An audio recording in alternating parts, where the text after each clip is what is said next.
Well, our top focus this evening, the spokesperson of the Chinese embassy, Councillor Ji Rong, today spoke about the US-China relationship in detail, calling the actions of the US bullying tactics and distortion of facts. But what's more significant was that China sought India's cooperation to fight America's unilateralism. Here's what Councillor Ji Rong said.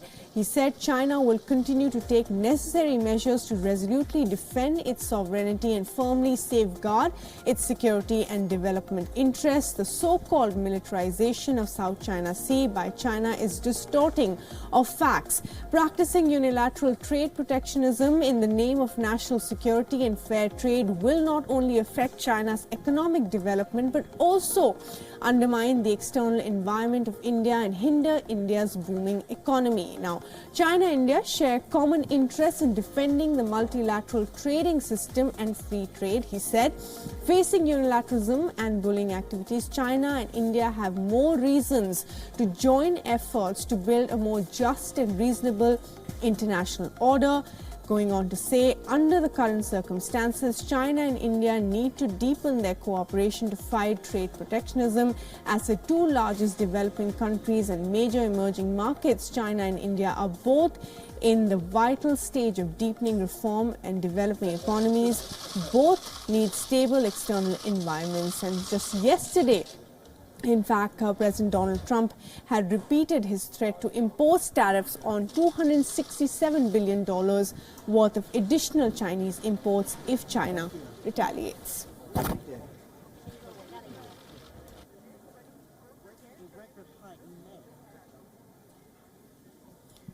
All right, and joining us to talk a little bit more about this is Atul Aneja, who is the China correspondent for The Hindu in Beijing. And Atul Aneja, where is this relationship between China and, in fact, the US headed?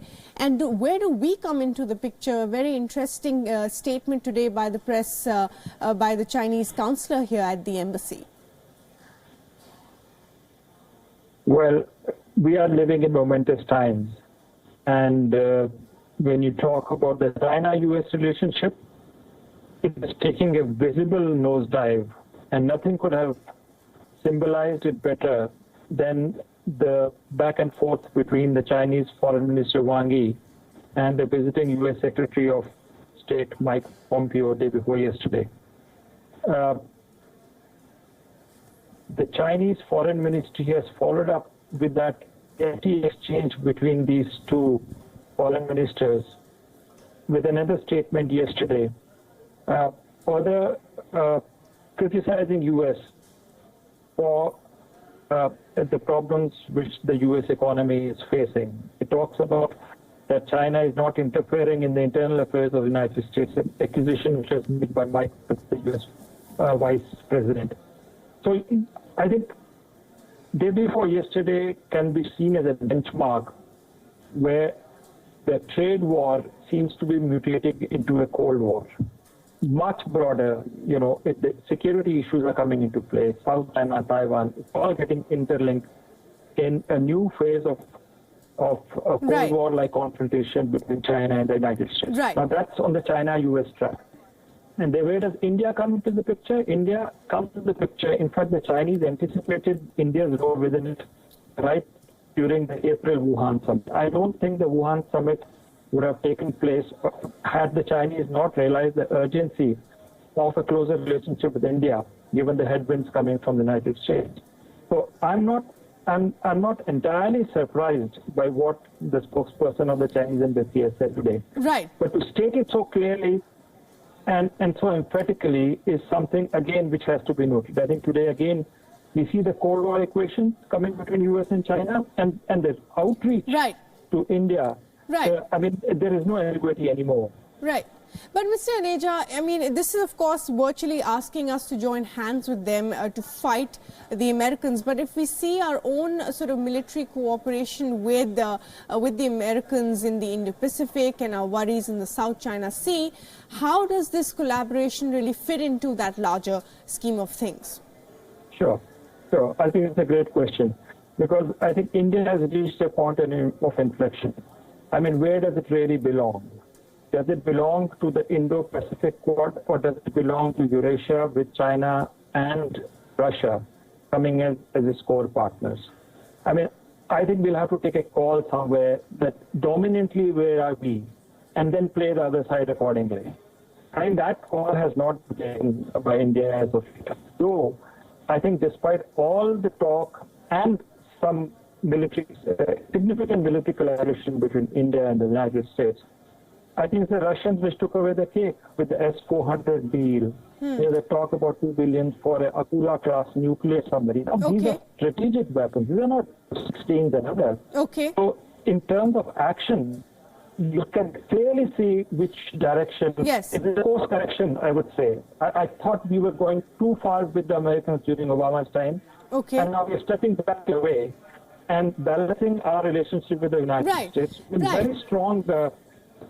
Mr. Neja, that's an important point you made there, that India is at an inflection point here. But having said that, I mean, our relationship with Russia has always obviously been good, and it's always good if the relationship with China gets better. But we haven't really seen any sort of positive action by the Chinese when it comes to matters that are important to us, whether it's Masood Azhar or whether it is our NSG membership or other issues like CPEC. So it's not exactly a very rosy picture when it comes to China for us. Well, I think we lost a trick here by sort of defining our relationship with China with these three issues which you listed. I think since the time Xi Jinping came in 2014 to India, there were very clear signs that the Chinese wanted to diversify this relationship and not make it only Pak-centric. You have Prime Minister Modi's visit coming over there. But I do think there were problems which kept up within, and that peaked in 2017 with the Doklam crisis. But I do see a reversal, and a very clear one. There's also been a change of personnel, by the way. We have a new foreign secretary who's the old China hand, who's there in Delhi now. And from 2017 August, you can see first the Xiamen summit which took place, where for the first time we talked about having a frank dialogue just between the two principals, which sort of fructified in April in 2018. So the signs are very clear from the Chinese side that, given the headwinds which are coming in, that they want to collaborate. You had the India and Indian SCO and the Qingdao summit which came after that. I do believe in terms of personalities, Prime Minister Modi and Xi Jinping have a great chemistry.